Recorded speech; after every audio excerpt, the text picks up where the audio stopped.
Admiral Aura stood on the command deck of the Imperial Dreadnought Eternal Dominion and watched the stars with the confidence of someone who had never known defeat. For 30 years he had served the Empire. For 30 years he had commanded fleets that made lesser species tremble. His ship stretched 5 kilometers from bow to stern, a mountain of metal and firepower that represented the peak of galactic engineering.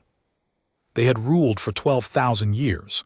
They had written the equations that governed starship construction. They knew with mathematical certainty that no vessel could exceed certain limits. Power requirements became impossible. Snorts. Structural integrity failed. Heat dissipation broke down. 5 kilometers was the ceiling. The Eternal Dominion and her sister ships proved that the Empire had reached perfection. Admiral said his sensor officer, a young female named Ra, her voice carried an unusual note. We have an anomaly. Aura turned slowly. Anomalies were common in deep space. Sensor ghosts. Radiation echoes. The distant signatures of dying stars. Nothing that concerned a fleet of the Empire. Explain, he said. A vessel has entered detection range at the edge of the contested zone. Ra paused. Her hands moved across her console with growing confusion. The readings must be wrong. Then recalibrate. I have, Admiral. 3 times. She looked up at him, and he saw something in her eyes that troubled him. It looked almost like fear. The sensors report a vessel measuring 47 km in length. Silence fell across the command deck. Officers stopped their work. Even the constant hum of the ship system seemed to quiet, as if the Eternal Dominion itself was listening. Aura felt his scales tighten against his skin. It was a physical reaction to stress that his species had never evolved past. He forced calm into his voice. Impossible. You have made an error. I have not. Ra's voice was small but certain. The vessel is broadcasting standard identification signals. It is registered as a human ship. Human. The word hung in the air like smoke. Aurora knew of humanity. Of course everyone in the Empire did. They were a young species, barely 3 centuries removed from their first contact with galactic civilization.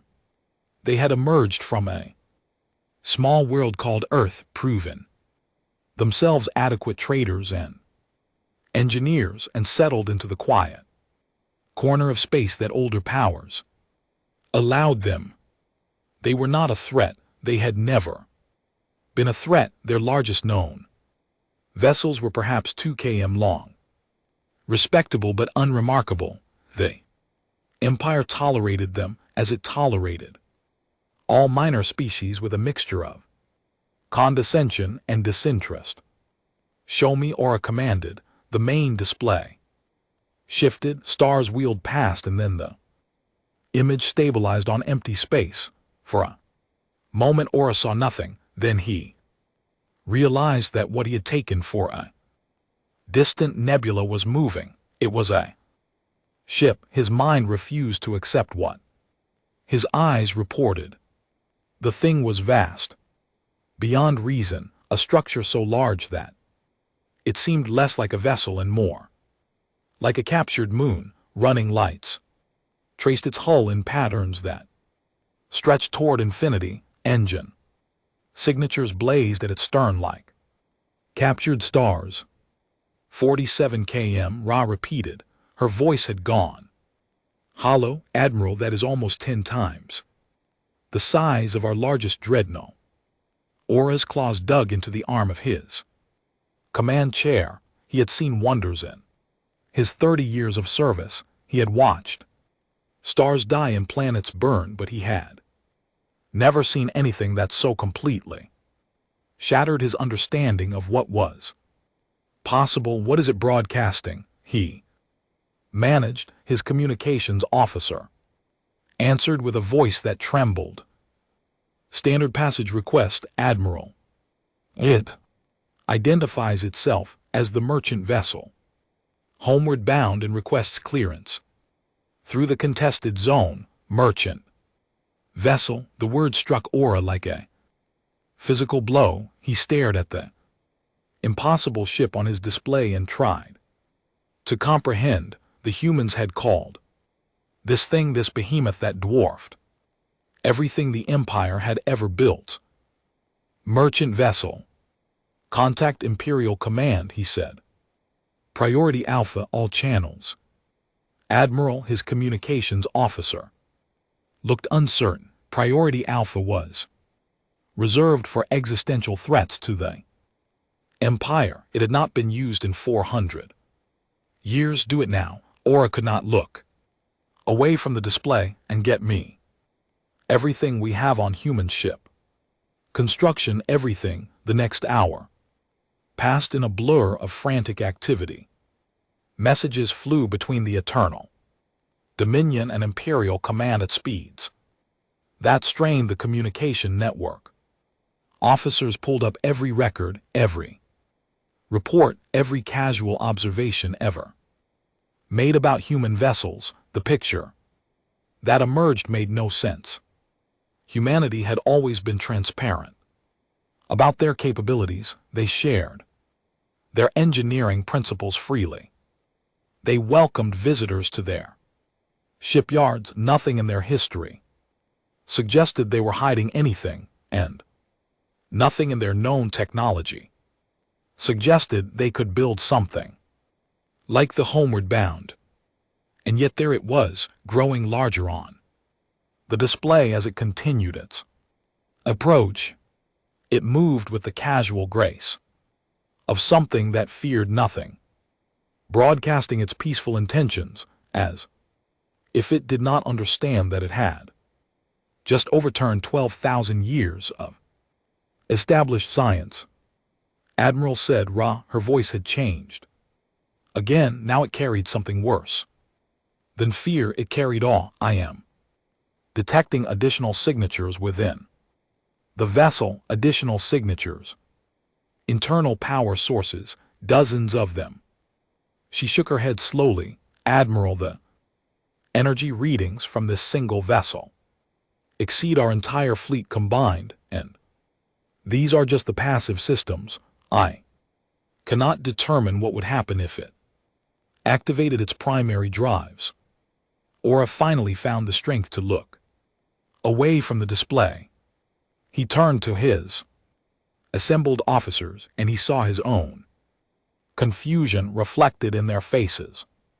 These were veterans, beings who had faced death without flinching. Now they looked like children who had just learned that monsters were real. What have the humans been doing? Someone whispered. How did no one notice?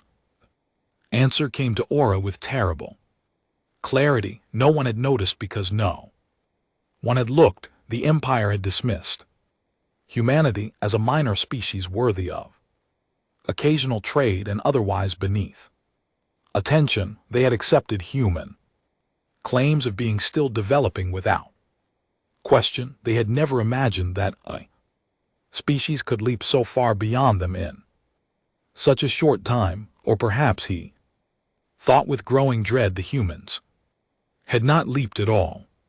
Perhaps they had always been this capable. Perhaps they had simply chosen not to show it. Admiral, his communications officer, had gone pale. The Homeward Bound is requesting direct communication. They wish to thank us for our prompt response to their passage request. Thank them. The humans were thanking a battle fleet for responding quickly to a routine clearance request, as if the Eternal Dominion and her escorts were traffic controllers rather than instruments of galactic dominance. Open the channel, R said, a human face appeared on the display. It belonged to an older male with gray hair and kind eyes. He smiled at the camera with the easy confidence of someone who had never considered that he might have anything to fear. "Admiral, thank you for taking the time to speak with us," the human said. "We're just passing through on our way to the trade hub. Should have clearance within standard parameters. Is there anything you need from us?" Aura stared at the face of a being whose species had apparently been building impossible ships while the Empire watched and saw nothing. He thought of 12,000 years of dominance, of equations that proved the limits of engineering, of certainty that they would rule forever. "Tell me," he said slowly, "what do you call your warships?" The human smile faltered for just a moment. Something flickered in his eyes, something that might have been pity or might have been warning. "With respect, Admiral," the human said, "I really hope you never have to find out." The channel closed. The homeward bound continued on its way, serene and vast and impossible. And Admiral Aura sat in his command chair and felt the foundations of everything he believed begin to crack. The Imperial Senate had not gathered in emergency session for 200 years. Last time had been during the rebellion, when 3 star systems had attempted to break away from rule. That crisis had lasted 6 months. This one had lasted 6 hours, and already the mood was worse. Senator watched his colleagues file into the great chamber and saw fear on faces that had never shown it before. The Senate ruled 1,000 worlds. Its members commanded fleets, controlled economies, shaped the fate of billions. They were not supposed to look like frightened children, but they did, every one of them.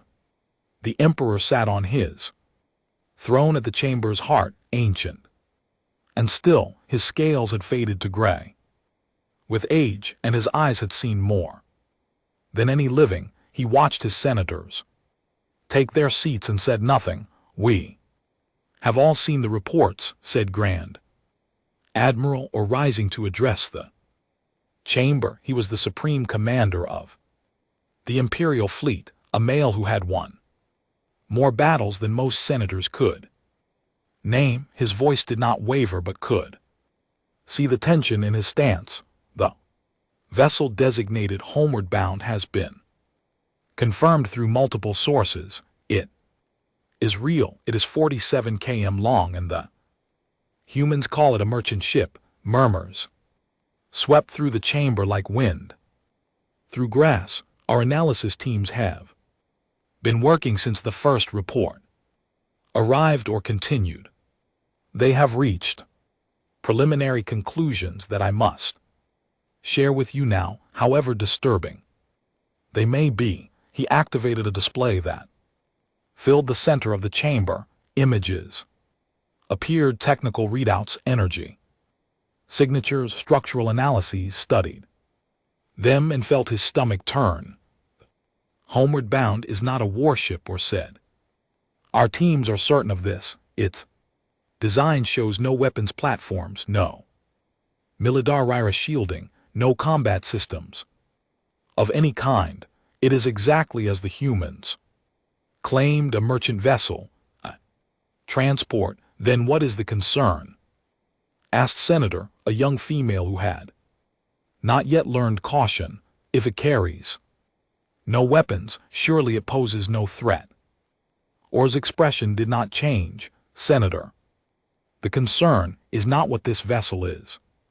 The concern is what its existence implies."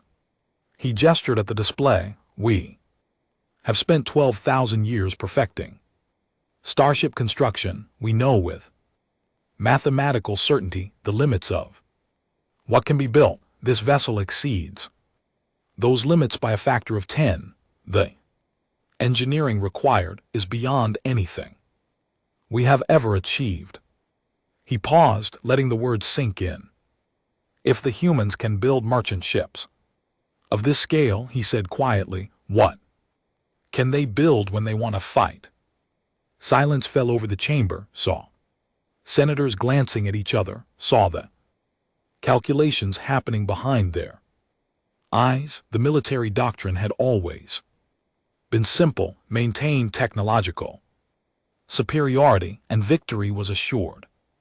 Now that doctrine lay in ruins. Perhaps we should ask them, said a calm voice. All eyes turned to the chamber's entrance.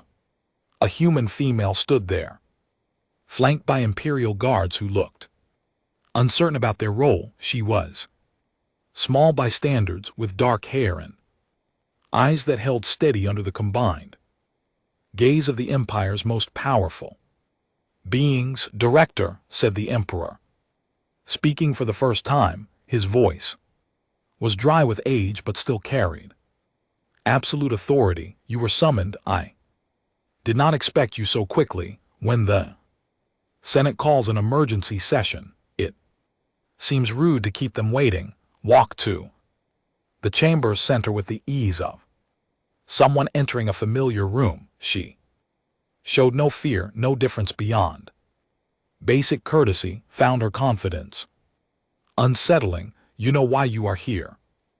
The Empress said. I can guess. Smiled slightly. You've discovered the homeward bound and you have questions. Questions? Grand Admiral Orr's voice carried an edge. Director, your people have apparently been building vessels that exceed every known limit of engineering. You have concealed capabilities that dwarf our entire military, and you call this a matter of questions? We haven't concealed anything, said her tone remained mild, almost amused.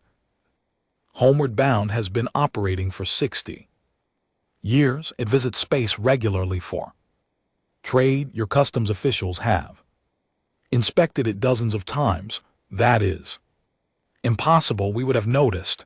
You would have noticed if you had looked. Smile faded. But you never did. Your inspectors came aboard, checked our cargo manifests and left. They never asked about the ship itself. They never wondered how it was built or what it meant. They assumed they already knew everything worth knowing about humanity. The accusation hung in the air. Wanted to argue to defend the Empire's honor, but he could not. He knew she was right. He had never given humans more than a passing thought. None of them had. Why do you build vessels of this scale? The Emperor asked. His voice betrayed no emotion, but had served long enough to recognize the intensity behind it. Consider the question. Do you know what Earth was like before we reached the stars? I do not see how this is relevant. It's completely relevant. She turned to address the entire Senate. Humanity spent its entire existence on a single world. We were alone for thousands of years. We looked at the stars and wondered if anyone else was out there. We dreamed of finding others like us. We feared being the only thinking beings in an infinite universe.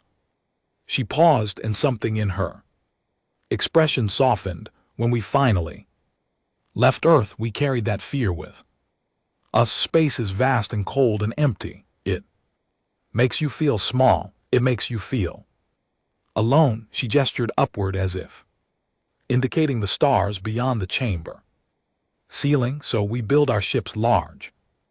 We fill them with people, with communities, with everything that reminds us we are not alone.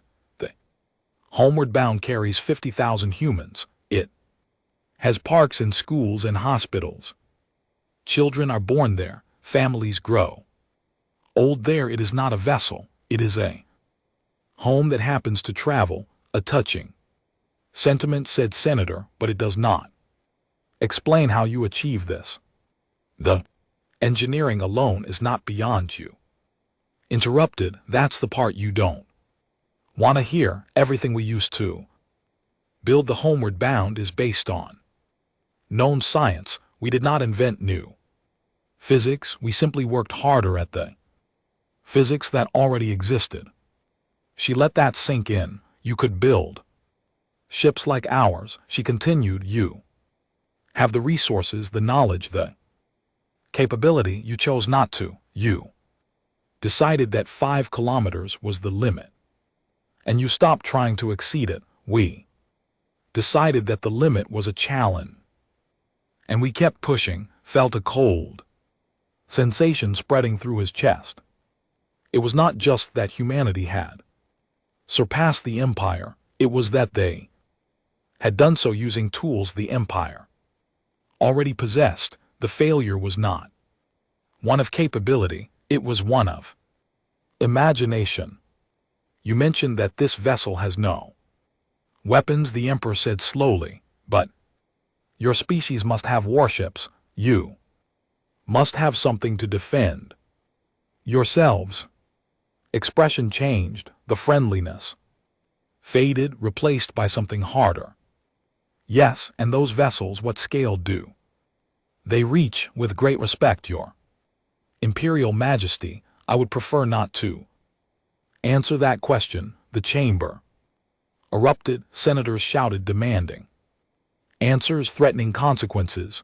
The Emperor raised one hand, and silence fell instantly. You understand, he said, to that your refusal will only deepen our concerns. I understand, met his gaze without flinching, but some answers make things worse, not better. You already know that we could build ships larger than the homeward bound. You already know that we have the capability to arm them. What good would specific numbers do? Would they make you feel safer, or would they make you feel that you need to act before it's too late? The Emperor said nothing, realized that had just named the thought that lurked in every senator's mind. Temptation to strike first, to eliminate the threat before it grew beyond control. She knew they were considering it, and she was not afraid. Humanity is not your enemy, said softly. We never have been. We build our ships large because we are a species that hates being alone, not because we want to conquer, not because we want to rule. We just want to feel connected to each other, even in the darkness between stars.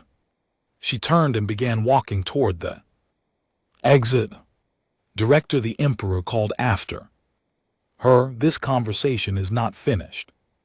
Paused at the doorway, she looked back at the most powerful beings in the galaxy, and she smiled sadly. No, she agreed, I suppose it isn't, but I hope when it does finish, you'll remember something important. We've been your neighbors for 300 years. We've traded with you, learned from you, respected your laws. In all that time, we've never raised a hand against you. Ask yourself why that might be. Ask yourself what kind of people build homes instead of weapons. She left. The chamber remained silent. For a long time, Lord stood at the viewport of the inspection shuttle and watched the homeward bound grow larger. He had demanded a place on this delegation, had used every favor and threat at his disposal to secure it. The Senate had authorized a full inspection of the human vessel and intended to learn everything it could teach him. He was young for a senator, barely 4 centuries old, and he had built his career on decisive action, while older politicians debated and delayed, moved. He gathered allies, crushed rivals, accumulated power with the efficiency of a predator. The other senators called him ambitious. He preferred to think of himself as realistic. The Empire faced a threat unlike any in its history. The humans had hidden their True capabilities for 3 centuries. Smiling and trading while they built impossible vessels in secret. Now they pretended innocence, claimed they meant no harm, spoke of loneliness and connection as if such sentiments mattered in the cold equations of galactic power. Did not believe them. He had learned long ago that the universe rewarded strength and punished weakness. The humans were strong, far stronger than anyone had realized. They would use that strength. Eventually all species did. The shuttle docked and the delegation emerged into an antechamber that immediately felt wrong. The walls curved gently, decorated with images of landscapes that did not recognize: green hills, blue water, golden sunlight. Earth, he realized the humans had covered their ship with pictures of the world they had left behind. Welcome to the homeward bound. Their guide was a human male of middle age with a friendly face and the relaxed manner of someone who spent his life among visitors. He introduced himself as Wei, the vessel's hospitality coordinator. He spoke perfect, which irritated for reasons he could not name. I understand you want to see everything, said the captain. Has authorized complete access, no restricted areas, no hidden sections. Whatever you want to examine, we'll show you. Chief engineer, the delegation's technical lead, stepped forward. We will begin with the structural systems, the power generation, the drive mechanisms. Of course, smiled, though I should warn you, it's a long walk. The engineering section is almost 3 km from here. We have transport pods if you prefer. 3 kilometers inside a single ship. Tried not to show his reaction, but he saw the same shock on his colleagues' faces. The Eternal Dominion was 5 km long, and that was the greatest warship ever built. This merchant vessel could swallow it whole. They chose to walk. Wanted to see everything, wanted to understand the scale of what humanity had created. What he saw, his expectations at every turn. The homeward bound was not a ship, it was a city. They passed through residential districts where human families lived in comfortable homes with actual gardens. They walked beside a lake, an artificial body of water that stretched beyond sight, surrounded by trees that grew in carefully maintained soil. Children played on its shores, laughing and splashing, paying no attention to the alien delegation that walked past. 50,000 people live here permanently. Explained as they walked. We have schools, hospitals, entertainment centers, everything a community needs. Some families have been aboard for 3 generations. There have never set foot on a planet. Why? Asked. His voice carried genuine confusion. Why would anyone choose to spend their life on a ship? Stopped walking. He looked at the chief engineer with an expression that mixed patience with something deeper, something almost like pity. Because it's home, he said simply. For us, home isn't a place, it's the people around you, the community you belong to. We carried that idea with us when we left Earth, and we've never let it go. They continued through the vessel past manufacturing facilities where humans produced goods for trade, past medical centers where doctors treated patients with technology that scientists would need years to understand, past schools where children learned and grew without ever seeing the inside of a planet. When they finally reached the engineering section, chief engineer spent 3 hours examining the systems, watched him grow increasingly silent, increasingly pale. Finally, the chief engineer stepped away from a control panel and faced the delegation with hollow eyes. It's all standard, he said. His voice was flat, defeated. Every component, every system, every principle they used. I understand all of it.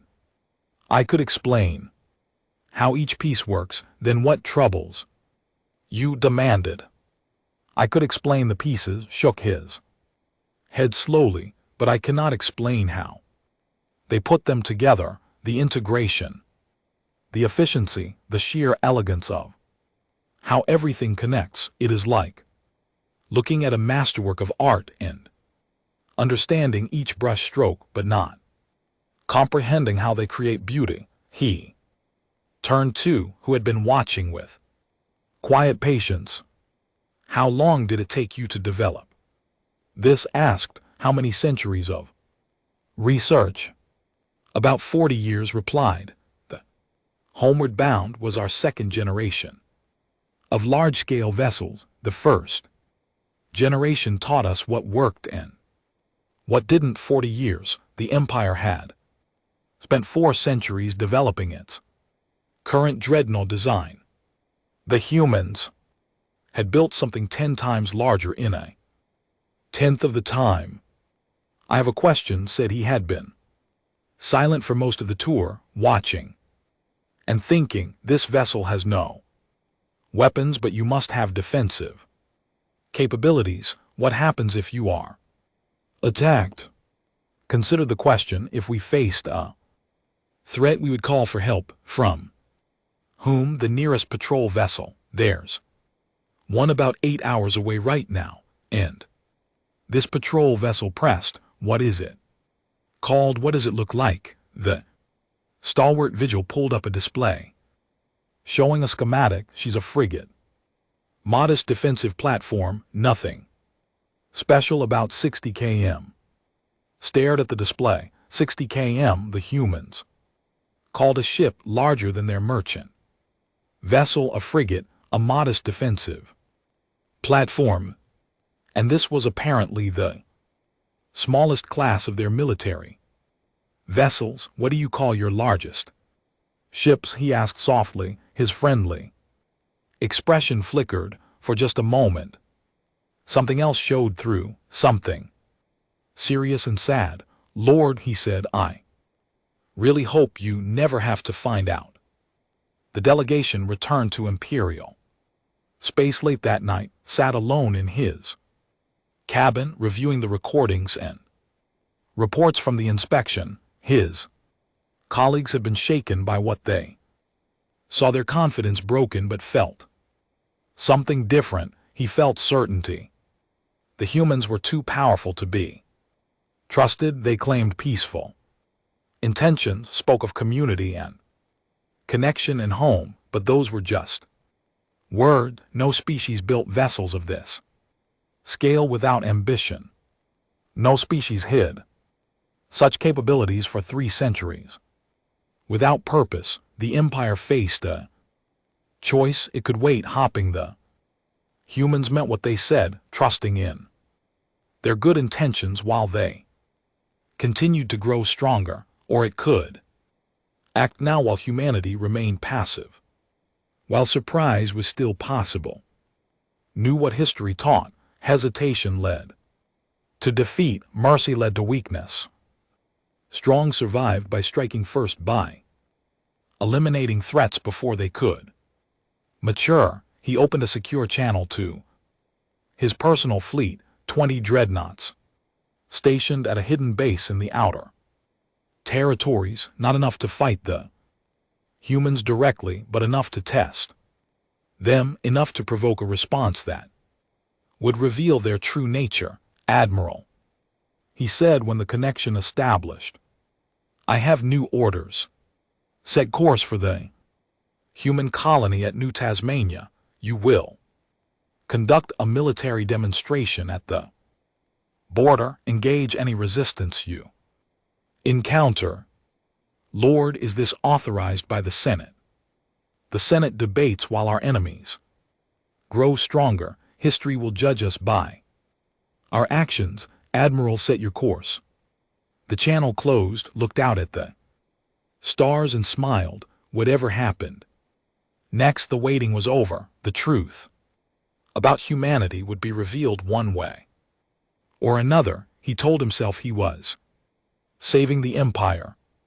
In his heart, he knew he was satisfying his own hunger for certainty, but that was a thought he would never allow himself to examine too closely.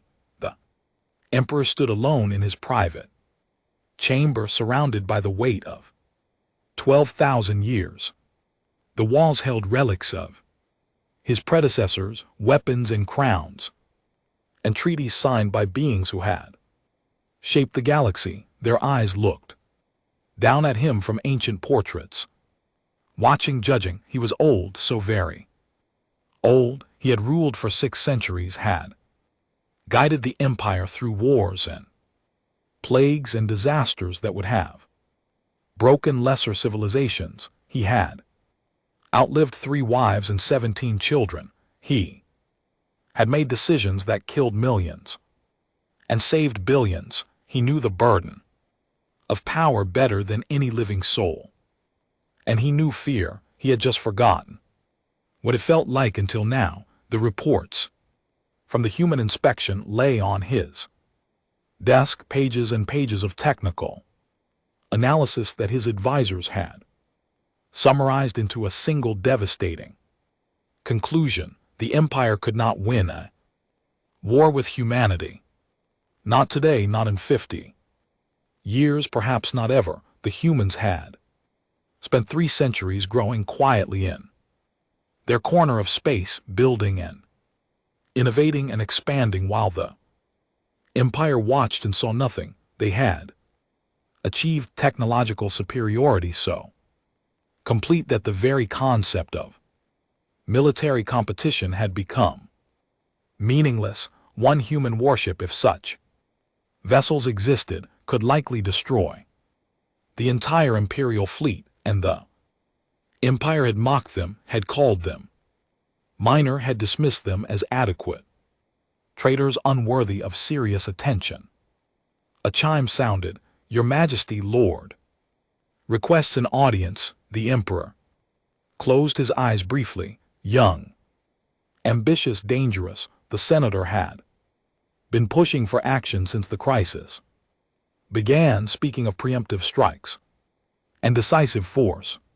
He did not understand what he was asking for. Send him in. Entered with the confident stride of someone who had never known true doubt. His scales gleamed with health and vigor. His eyes burned with certainty. Looking at him, the emperor remembered what it had been like to be young, to believe that the universe could be bent to your will through strength alone. Your Majesty bowed exactly low enough to satisfy protocol, and not a fraction more. I come with urgent concerns. I know your concerns, Lord. You believe we must act against the humans before they grow stronger. I believe we must survive. Majesty stepped closer. The Senate debates, endlessly paralyzed by fear, but fear does not save empires. Action does. We have a window of opportunity while the humans remain passive. We must use it. And if the humans are not passive, if they are simply patient, then better to learn that now than when they decide to move against us. Voice rose with passion. Majesty, I have studied history. Every great empire that fell did so because it waited too long to address rising threats. The rebellion succeeded initially because we hesitated. The Third Expansion War cost 1 billion lives because we sought diplomatic solutions instead of military ones. When will we learn? The emperor studied the young senator. He saw ambition, yes, but also genuine belief. Truly thought he was trying to save the empire. That made him more dangerous than a simple opportunist.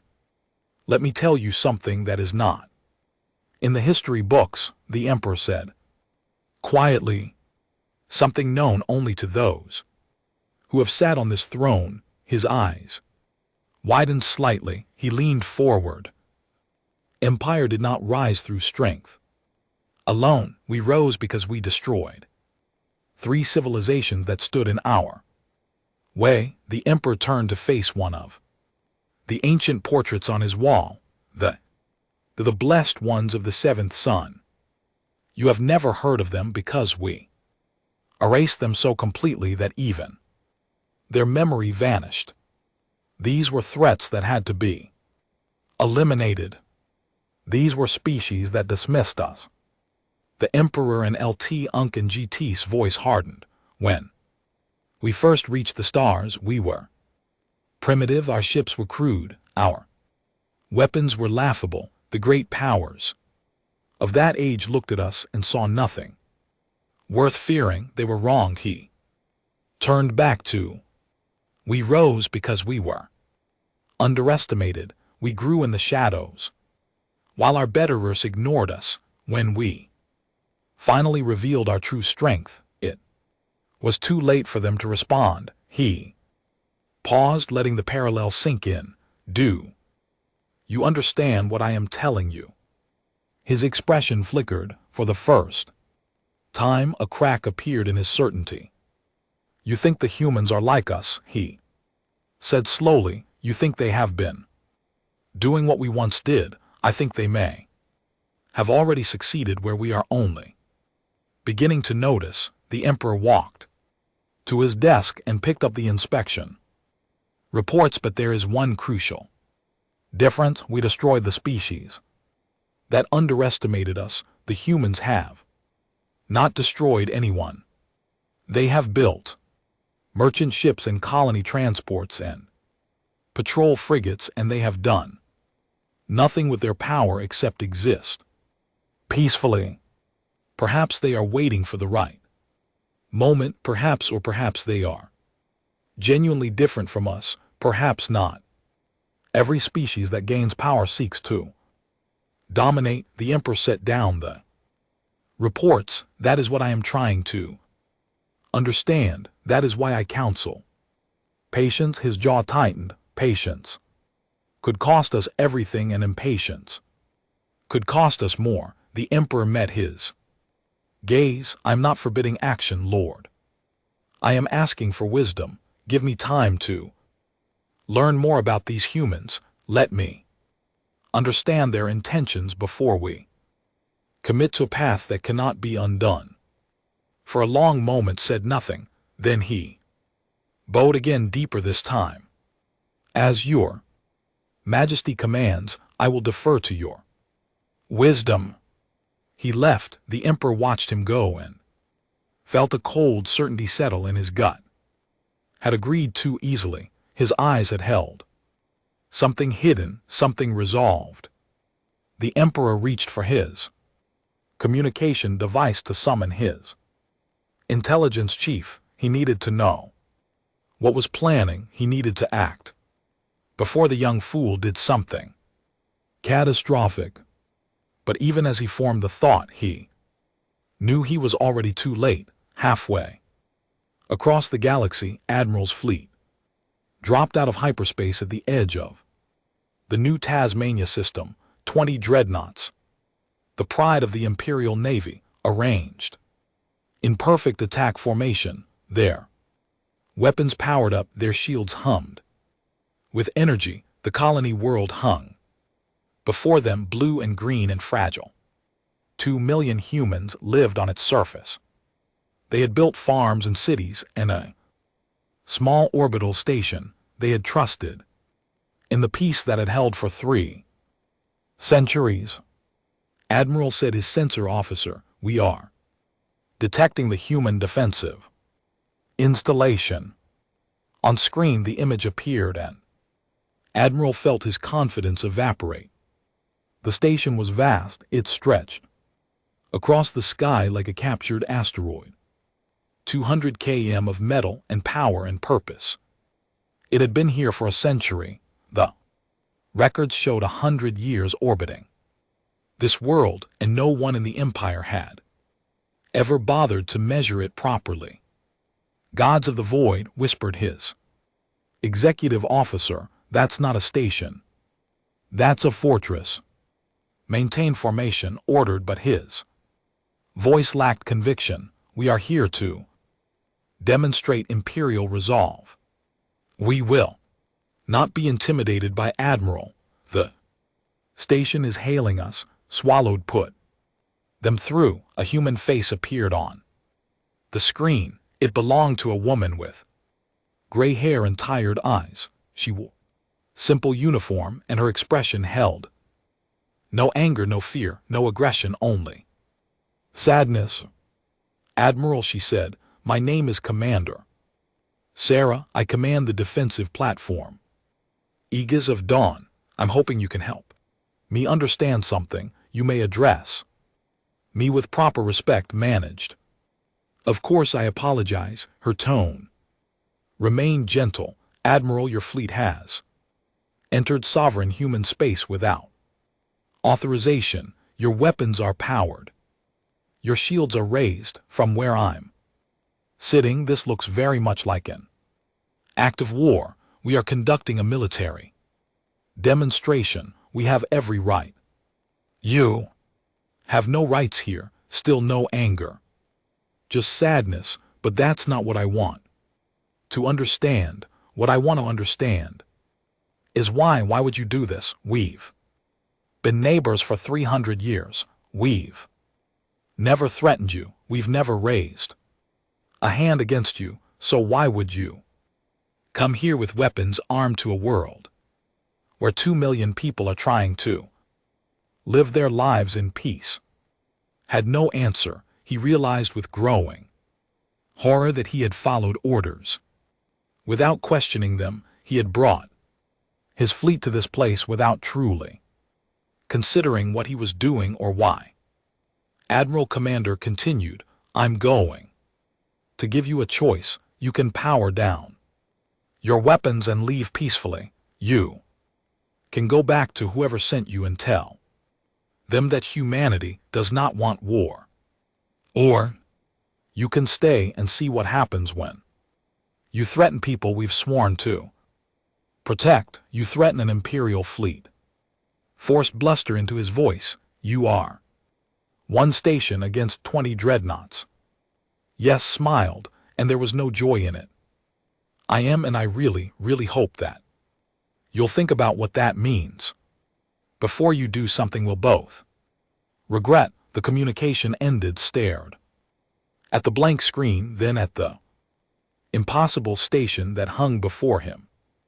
Admiral, his executive officer, said quietly, what are your orders? Thought of his career, his honor, the orders he had been given. Then he thought of the humans and their merchant ships and their patrol frigates and the quiet certainty in Commander's voice.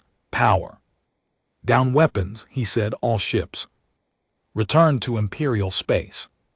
Admiral, Lord specifically ordered. I don't care what Lord ordered. His voice cracked. I want to go home. I want to see my family again, and I don't think we will if we stay here. The fleet began its withdrawal. Behind them, the Aegis of Dawn watched in silence, as patient as a mountain, as ancient as sorrow. Lord received the news of Admiral's retreat.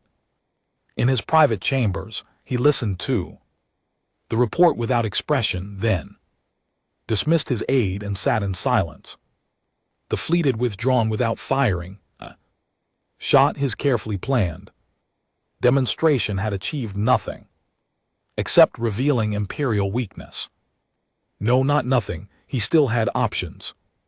He opened a secure channel to his secondary fleet, 30 more dreadnoughts, hidden in the nebula clouds of the outer reach. His personal armada, built over decades, loyal only to him if lacked the courage to test humanity's resolve, would do it himself. Admiral, he said when the connection established, the primary operation has failed. You will proceed with the contingency plan. Attack the human colony at maximum force. No warnings, no communications. Destroy everything Lord, this will mean war. This will mean survival. The Empire is paralyzed by fear. Someone must act. When the humans retaliate, the Senate will have no choice but to respond. We will finally see what they are capable of, and we will unite against a common enemy. And if their retaliation destroys us, smiled coldly, then at least we will have the answer. Better to die knowing the truth than to live in ignorance. The channel closed. 30 dreadnoughts began their journey toward New Tasmania, leaned back in his chair and waited for history to prove him right. Commander Sarah was reviewing duty rosters when the alarm sounded. She reached the command center in seconds, her old legs carrying her faster than they had in years. The tactical display showed the new contacts, 30 vessels, emerging from hyperspace in tight formation. Configuration, she asked. Imperial dreadnoughts, her sensor officer reported. Full combat readiness. They're not responding to hails. Show me their trajectory. The display updated. The fleet was heading directly for New Tasmania, not for the station, for the planet, for the 2 million people who called it home. Time to weapons range on the colony. 17 minutes. Closed her eyes. She had hoped for so long that this day would never come. She had served on the Aegis of Dawn for 40 years, watching over this colony, protecting these people. She had welcomed visitors, answered their questions, smiled at their condescension. She had believed, truly believed, that patience and kindness would eventually bridge the gap between species. Now 30 warships were coming to kill everyone she had sworn to protect. Commander, her executive officer's voice was gentle. What are your orders? Opened her eyes, she looked at the people around her, humans who had spent their lives maintaining the station, training for a battle they hoped would never happen. They were afraid. She could see it in their faces, but they were also ready. Activate primary defense systems, she said. All platforms to combat status, and open a channel to the incoming fleet. Channel open. Faced the screen and spoke clearly, knowing her words would be recorded, knowing they might be the last official communication before everything changed. Fleet, this is Commander Sarah of the Aegis of Dawn. You are approaching a protected human colony with hostile intent. I am required by law to give you one final warning. Turn back now and there will be no consequences. Continue your approach and I will defend my people with every resource at my disposal. She waited. The fleet did not slow. I take no pleasure in what comes next, she continued. I want you to know that whatever happens here today, I want you to understand that we never wanted this. We never wanted war with anyone. We just wanted to build our homes and raise our families and live in peace. Her voice broke slightly on the last word. But we will not stand by while you murder innocent people. We cannot. So please, I am begging you, turn around. Go home to your families. Tell your leaders that humanity is not their enemy. Tell them we forgive this mistake. If they let it end here. The fleet continued its approach. 12 minutes to weapons range. Channel closed. Her communications officer reported. They're jamming our frequencies. Nodded slowly. She had known it would come to this. She had hoped, but she had known. Initiate Defensive Protocol 7. She said, may God forgive us for what we're about to do. The Aegis of Dawn came alive. Systems that had slept for decades powered up, drawing on energy Reserves that dwarfed anything the Imperial fleet could imagine, weapons. Platforms extended from hidden ports. Shield generators hummed with power that made the station's hull vibrate. Admiral commanding the fleet watched his tactical display and felt the first cold touch of doubt. The station's energy signature was climbing impossibly fast, surpassing his fleet combined output and continuing to rise. Warning indicators flashed across his console. "What is that thing doing?" he demanded. "Unknown, Admiral. The power readings are off our scales." "Fire all ships, fire everything." The fleet launched its first volley. Missiles streaked toward the station, followed by energy beams that could have cracked continents. The combined firepower of 30 dreadnoughts, the greatest display of destruction the Empire had ever unleashed. The station shields absorbed everything without visible effect. "Fire again," screamed, "keep firing." The second volley had no more effect than the first. Then the station fired back. It was not a weapon in any conventional sense. There was no beam, no missile, no explosion. Instead, every ship inset simply stopped working. Engines died. Weapons went cold. Life support continued, but nothing else. 30 dreadnoughts hung in space like abandoned toys. "What happened?" whispered into the darkness of his powerless bridge. "What did they do to us?" His answer came over the emergency communication channel. The one system the humans had deliberately left active. Admiral Commander's voice filled the bridge. "Your ships have been disabled. You are not in danger. Life support will continue indefinitely. Rescue vessels will arrive within 6 hours to transport your crews to neutral space. You have committed an act of war." "Managed?" No. Voice was infinitely sad. "You committed an act of war. You came here to kill innocent people. All I did was stop you." She paused. "I want you to listen carefully to what I'm about to say, because I'm going to broadcast this to every ship in your fleet, to every station in Imperial space, to every being who has ever wondered what humanity would do if pushed too far." The channel widened across the galaxy. Communication systems picked up the signal in the Imperial Senate, in military bases, in civilian homes.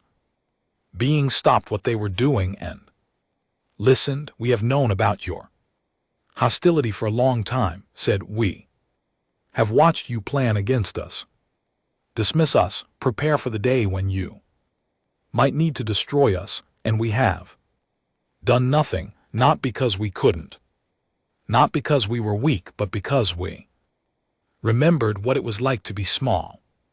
Her voice steadied. Humanity spent its entire existence feeling alone and afraid. "We looked at the stars and felt small. We built our ships large because we never wanted to feel that way again. But we swore when we finally had the power to make others feel small that we would never use it that way.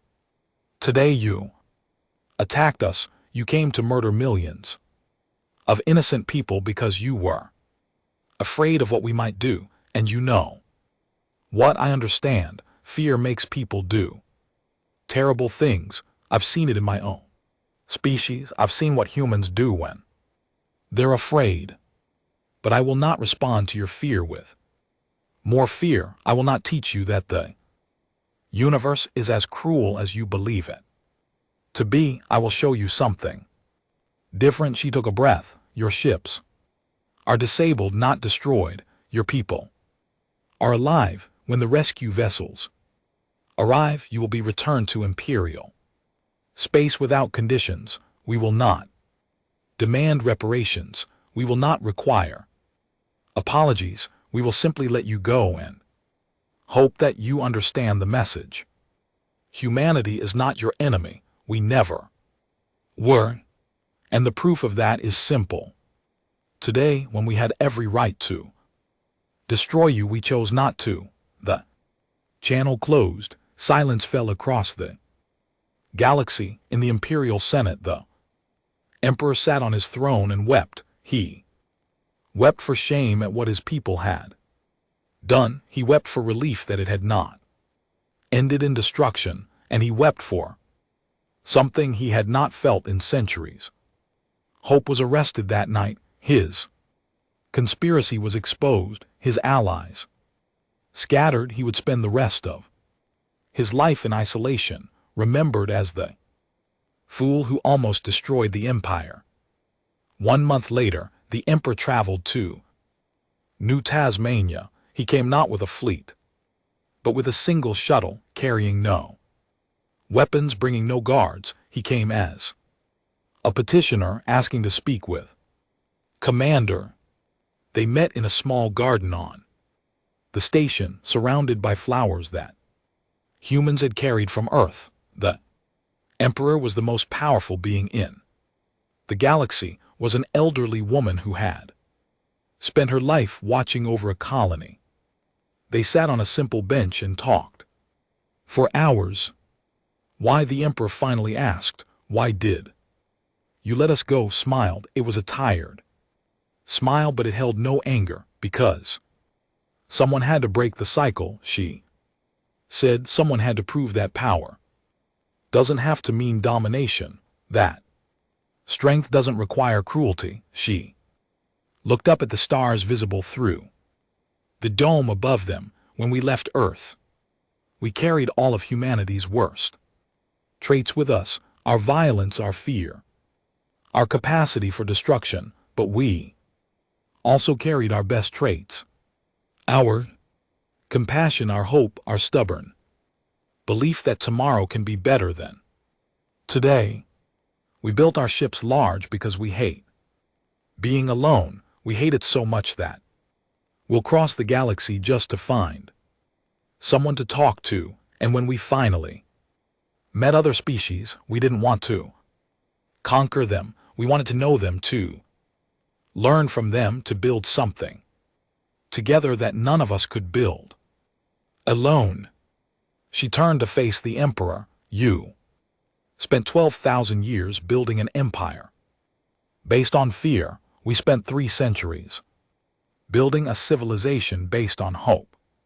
Today, hope won, and I think if you give it a chance, you'll find that hope feels better than fear ever did. The Emperor was silent for a long time. When he finally spoke, his voice was rough with emotion.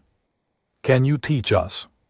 Can you help us become what you are? Reached out and took his hand. It was an impossible gesture, an elderly human touching the most powerful being in the galaxy, as if they were old friends. That's all we've ever wanted, she said. That's why we waited so long. We were hopping, you'd ask. Above them, the stars shone with ancient light.